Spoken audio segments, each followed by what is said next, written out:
Hello, welcome back to the channel. We're diving straight in today, showing you how to efficiently organize your DIY projects using Airtable, your go-to 2025 guide. Firstly, let's go ahead and create a new base, clicking on the plus Add a Base button. This will be the foundation for all your DIY projects. Think of your base as a big binder that holds all your project-related items.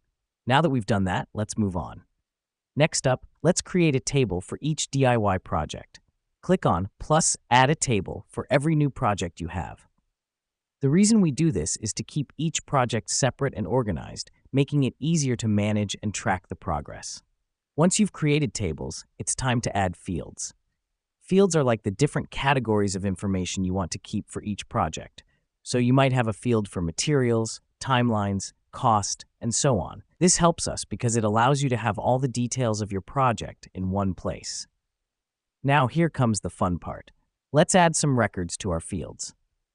Records are the individual pieces of information that fill your fields.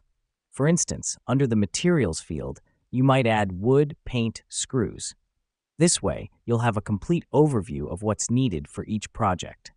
Let me explain why this matters. Having records makes sure you never forget any crucial project details. Lastly, don't forget to use the View feature. This allows you to customize how you see your information. You can create a grid, calendar, or Kanban view depending on what suits your project management style best. Here's what's happening behind the scenes. With views, you're basically filtering and sorting your data to make it more digestible. And there you have it. You're now all set to use Airtable to organize your DIY projects.